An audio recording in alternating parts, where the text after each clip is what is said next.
Spanish dancer with raven black hair.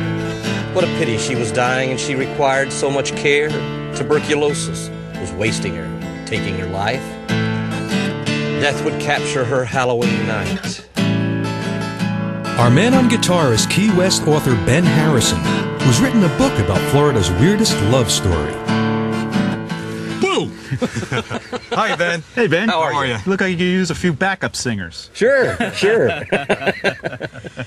So why are we here in this graveyard? Oh, we're just hanging around here singing about a guy that took a dead girl from her crypt. And why would someone want to do that? He loved her. He loved her very, very much. February 1926, Karl Tonsler, a.k.a. Count Karl Von Cosel, leaves his wife and daughters behind in Germany to start a new life in America. He arrives in Key West, Florida, and gets a job at a hospital as an X-ray technician. That's where he meets the woman of his dreams, a pretty patient named Elena Hoyos.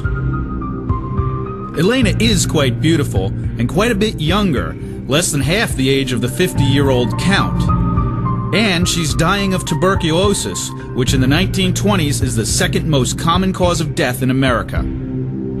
But that doesn't seem to bother the Count. He falls madly in love. So begins quite an unusual courtship. First, the Count offers gifts. Then, he even attempts to cure Elena's tuberculosis. But in the 1920s, TB remains untreatable. Antibiotics to cure the disease will not be available until 1944. But that doesn't stop Von Cosel from trying his own unconventional remedies. He tried all of these things to cure her. He really took her under his wing, and he invented these Frankensteinish electrical contraptions and just shocked the hell out of her, basically. In spite of Von Cosel's best efforts, Elena gets even sicker, until she finally dies on October 31st, Halloween 1931. This event pushes the Count over the edge. He decides that if he can't have her in life, well, then he'll have her in death. He paid for the funeral, he paid for the plot, and they buried her, but he was perpetually in motion for his beloved Elena, and he could not stand the thought of her being harmed by the groundwater. The Count fears Elena's corpse might decompose too quickly if water seeps into her coffin, so he exhumes her in order to create a safer, more ornate resting place. So he talked the family and the state into disinterring her, and she went back to the funeral home while he built this very elaborate mausoleum. It's a grand monument to undying love, where Elena is once more put to rest. But not for long. Okay, so Ben, at this point in the story, Elena's already been buried twice in this cemetery, right? Yes. Her original burial, and then she was disinterred and put into a mausoleum here. Can you show us where that is? Yes, I can.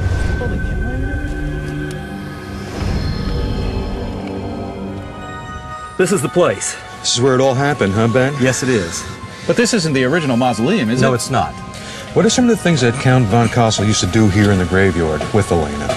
I think he basically came here in the evenings and just sat with her inside this tiny mausoleum until it finally got to him. Well, is this the spot where he thought she was singing to him, though, Yes, right? yes. And asking him to take her away? Yes. Please rescue me from this. Unfortunately, the Count's idea of gallantry is actually a crime called grave robbery. Either way, the Count makes off like a bandit with Elena's corpse. Ben, I gotta say, it's pretty hot here in the Key West Cemetery, and I can only imagine that it must be like an oven inside one of these mausoleums. What kind of condition was Elena in after 2 years when the Count took her away? I'm sure she was in terrible condition. So where did he take her? Well, he had a hard time getting her over the fence because it was so heavy. And it actually fell back down on him, and some awful liquid was leaking onto him. And he was very discouraged, but with superhuman strength managed to get up and get the casket over the fence. So even the essence of Elena dripping all over him wasn't enough to deter his undying love. All day Elena. That is devotion, I must say. Count Von Cosel's dedication doesn't end there. After finally carrying his stinky, dead, and unwilling bride across the threshold, the Count goes to work at resurrecting her. Now mind you, she's been dead for 2 years, so by now I'd say her corpse is in grave condition. No pun intended. Well, to restore her beauty, first he binds her delicate bones together with piano wire. Then he reconstructs her face with silk, wax, and a pair of brand new glass eyes. Next, he adds a wig made from Elena's actual hair. But the Count has one more trick up his sleeve. To bring Elena's corpse back to life once again, he tries his Frankensteinish technique, electrotherapy. But alas, Elena remains dead. Although that doesn't stop the Count from taking his love to the next level. You don't mean Let them figure it out. Count Karl Von Cosel of Key West, Florida, isn't one to let the dead rest in peace. During the 2 years that his beloved Elena Hoyos is dead, Von Cosel kidnaps her corpse, tries to electrically jolt it back to life, and now he begins a most unnatural union with her remains. Key West author Ben Harrison enlightens us with the gruesome details. This wasn't really an effigy in the sense that one would worship it. I mean, he did more than just worship this corpse, didn't he? Yes, he did. He loved her. In how many ways? I'd say every which way but loose. For 7 years, the Count and his corpse enjoy a macabre marriage until rumors spread and Elena's family confronts Von Cosel. you can imagine the poor sister going in and seeing her sister there, reconstructed. What's done is done, and what I've done is right. So finally, on October 5th, 1940, the jig is up. The Count's arrested and taken to jail. Public interest in the case is so overwhelming that the local funeral home puts Elena's corpse on display. 6,000 people, including these school children, view the body over 3 days. Meanwhile, back in jail, the Count actually receives kind notes of compassion. So the people of Key West and elsewhere, I guess, were kind of sympathetic. Very, very sympathetic. But did they realize that he had been having sex with this corpse, or did they just think that... No, that didn't come out for 20 years.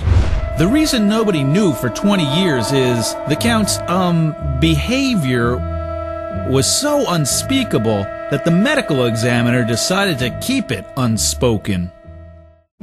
What's even more mind-boggling is the Count gets off scot-free because the statute of limitations for grave robbery has by then elapsed. Upon release, the Count asks to get Elena's corpse back and is promptly run out of town.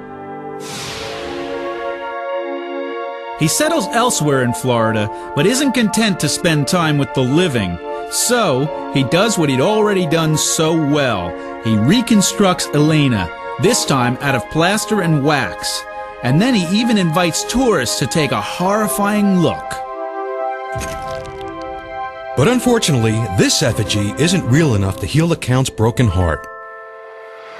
In July 1952, he at last joins Elena in her world. If you visit Key West today and look for Elena Hoyos' final resting place, you won't find it. That's because she was finally buried in secret while the Count was in jail. Third time's a charm. Well, you don't mind if we poke around a little bit, do you? Not at all. Okay, thanks a lot, Ben. Thanks.